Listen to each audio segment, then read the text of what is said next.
नमस्ते प्यारे साथियों, कैसे हो? तैयारी चल रही है। आज हम इतिहास के जनक के बारे में पढ़ेंगे। इतिहास के जनक कौन है? विश्व इतिहास के जनक कौन है? भारतीय इतिहास के जनक कौन है? और अपने राजपूताने के इतिहास के जनक कौन है?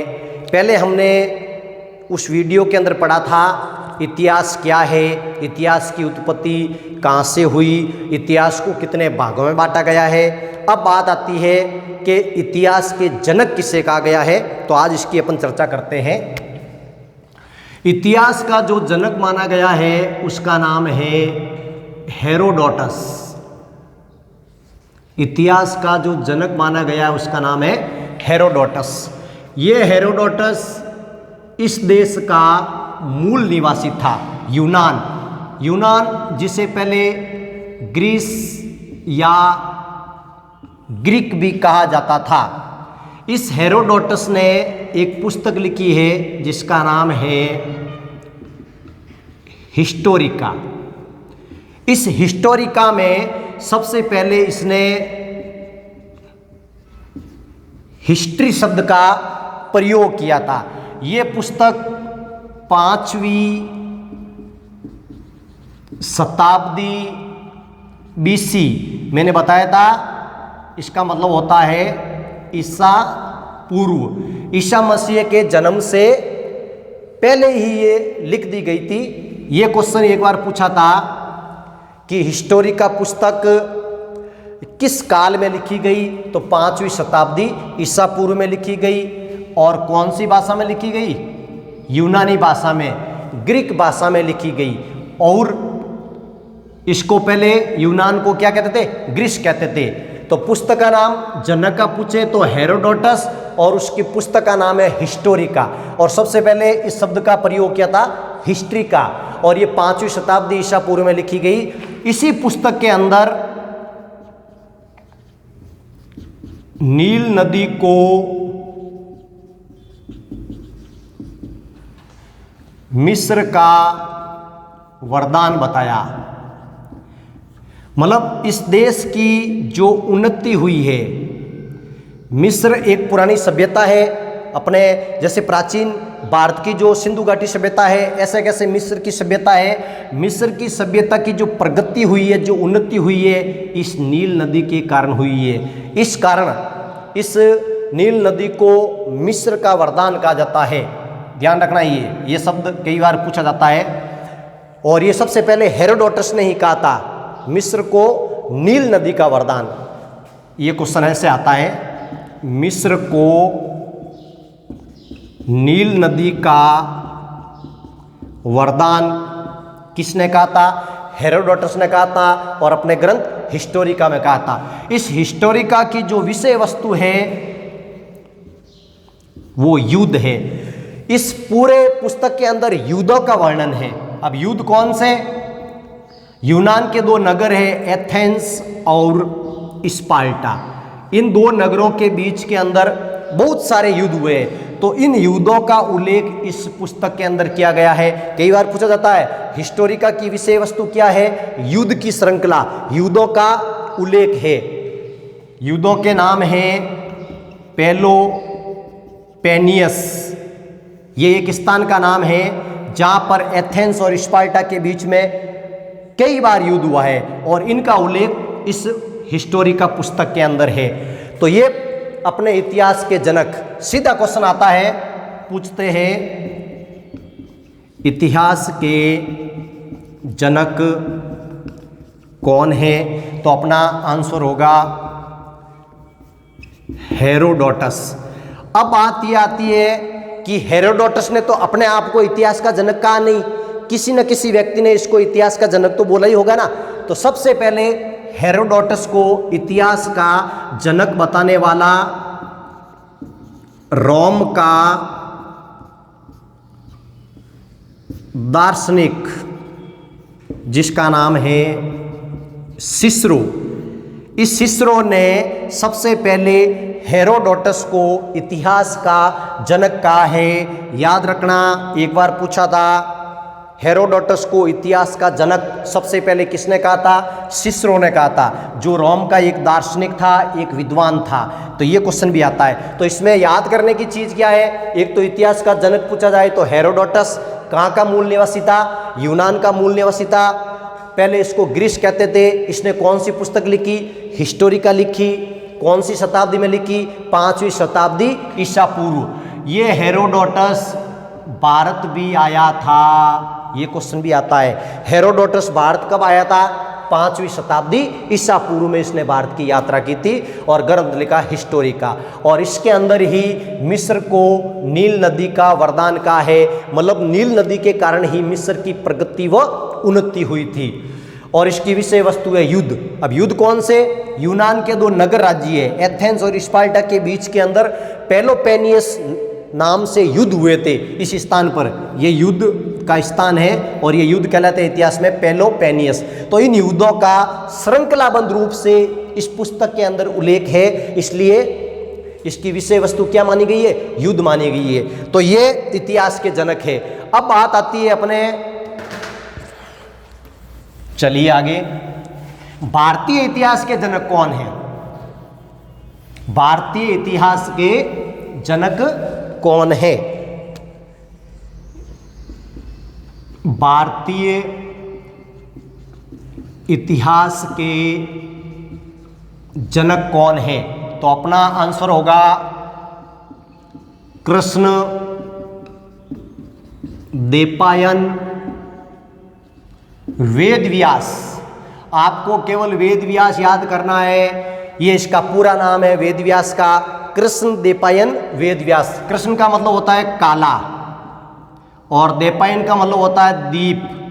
काले द्वीप पर जिसका जन्म हुआ था वो है वेद व्यास, जो पाराशर ऋषि का पुत्र था और बहुत ब्लैक था, बहुत काला था, इसलिए इसका पूरा नाम है कृष्ण द्वैपायन वेद व्यास। काले द्वीप पर जिसका जन्म हुआ था। तो इस वेद व्यास ने एक पुस्तक लिखी है जिसका नाम है जय संहिता। जय संहिता। आज इस पुस्तक को महाभारत कहा जाता है। ध्यान रखना, ये जय संहिता, आज इसका नाम है महाभारत, जिसमें 1 लाख से भी अधिक श्लोक है। ध्यान रखना, महाभारत आपने देखी होगी, 18 दिन युद्ध होता है, 18 अध्याय भी है और 18 दिन युद्ध भी चलता है। इसकी विषय वस्तु आप जानते हो, यह भी युद्ध से संबंधित बुक है। और पूरा का पूरा कौरवों और पांडवों का हस्तिनापुर राज्य का इसमें क्या है? उल्लेख है। तो इस वेद व्यास को भारतीय इतिहास का जनक माना जाता है। सबसे पहले इसने ये इतिहास लिखा था। और एक बात ये आती है, एक क्वेश्चन ये भी आता है, भारत का व्यवस्थित इतिहास लिखने वाला प्रथम व्यक्ति कौन था? भारत का व्यवस्थित इतिहास लिखने वाला प्रथम व्यक्ति कौन था? तो एक विदेशी इतिहासकार था जिसने भारत का क्रमबद्ध रूप से या व्यवस्थित रूप से इतिहास लिखा था, जिसे आप जानते हो मेगस्थनीज। नाम सुना होगा आपने, मेगस्थनीज, जो कहाँ का था? यूनान का था और चंद्रगुप्त मौर्य के शासनकाल में भारत आया था सेल्यूकस का राजदूत बनकर। सेल्यूकस यूनान का शासक था, वो अपने एक दूत मेगस्थनीज को चंद्रगुप्त मौर्य के दरबार में भेजता है। तो इस मेगस्थनीज ने एक ग्रंथ लिखा है जिसका नाम है इंडिका। इस इंडिका में पाटलिपुत्र का विस्तृत रूप से उल्लेख किया गया है, जिसे आज बोलते हैं अपन पटना। ध्यान रखना ये, लेकिन इसने पाटलिपुत्र नहीं कहा। इंडिका में पाटलिपुत्र का और नाम मिलता है, पोलीब्रोथा। तो इस मेगस्थनीज ने पोलीब्रोथा नाम से पाटलिपुत्र का उल्लेख किया है। आज इसको पटना कहते हैं, जो बिहार की राजधानी है, जो कौन सी नदी के किनारे है? गंगा नदी के किनारे है। तो भारत का सबसे पहले व्यवस्थित या क्रमबद्ध रूप से इतिहास लिखने वाला इतिहासकार कौन था? मेगस्थनीज था। तो ये भी आपको एक नॉलेज में रखना है। चलिए आगे, इसके बाद अपने बात आती है राजस्थान के इतिहास के जनक कौन है? राजस्थान के इतिहास के जनक कौन है? तो आपने नाम सुना होगा कर्नल जेम्स टॉड। इंग्लैंड का था और यहां पर पीए बन के आया था, पॉलिटिकल एजेंट बन के आया था। तो इस व्यक्ति ने राजस्थान का व्यवस्थित रूप से या क्रमबद्ध रूप से इतिहास लिखा था। इस कारण इसको राजस्थान के इतिहास का जनक माना जाता है। इसने एक ग्रंथ लिखा था, आप जानते ही हो, और कई बार एग्जाम के अंदर कोई हजारों बार रिपीट हो गया है, ये annuls and antiquities, annuls and antiquities of Rajasthan. 1829 में, सन 1829 में राजस्थान के इतिहास के जनक कर्नल जेम्स टॉड ने annuls and antiquities of Rajasthan नाम से एक ग्रंथ लिखा था। इस ग्रंथ का एक दूसरा नाम भी है, दूसरा नाम है इसका the central western Rajputana of India. ये इसी ग्रंथ का भाग है। Annuls and antiquities of Rajasthan का ही ये भाग माना गया है या इसका दूसरा नाम माना गया है। विशेष ध्यान रखना, पूछा जाता है ये दोनों बुक किसी की है, नाम केवल एक ही है। जैसे आपने पढ़ा होगा अकबरनामा, कई बार इसका नाम मिलता है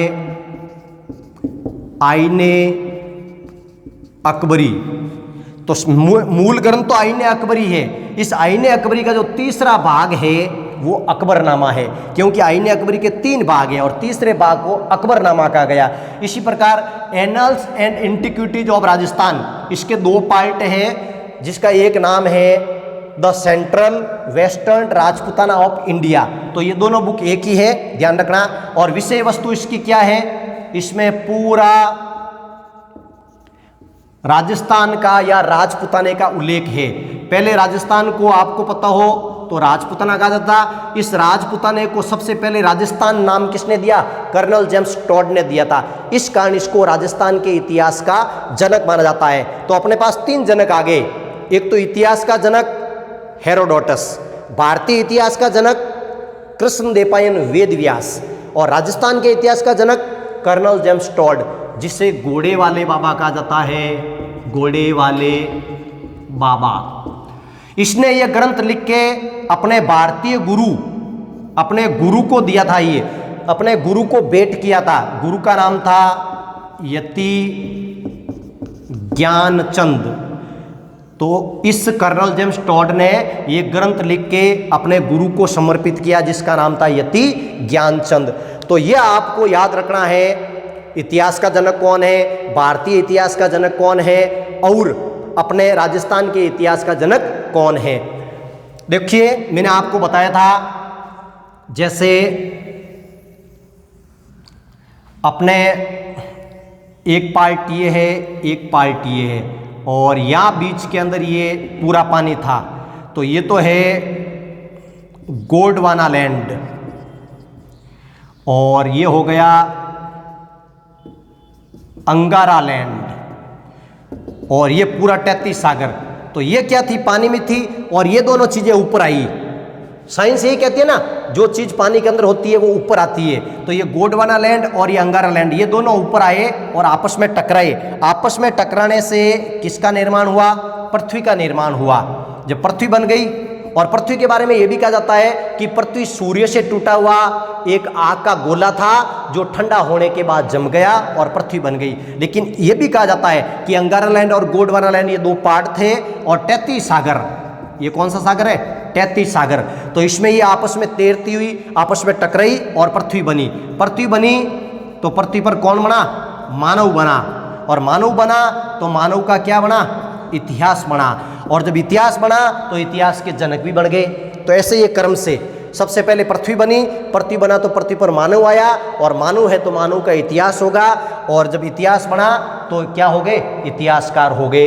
तो अपन को ये विशेष ध्यान रखना है, ऐसा पूछा जाता है। और फिर अपन अब आगे बढ़ेंगे तो अपने इतिहास किसे कहते हैं, उत्पत्ति कहाँ से हुई, और इतिहास के जनक कौन है। आज अपना ये पूरा पार्ट पूरा हुआ, और इसके बाद अपन आगे नेक्स्ट वीडियो के अंदर सिंधु घाटी सभ्यता के बारे में चर्चा करेंगे। तब तक के लिए जय हिंद।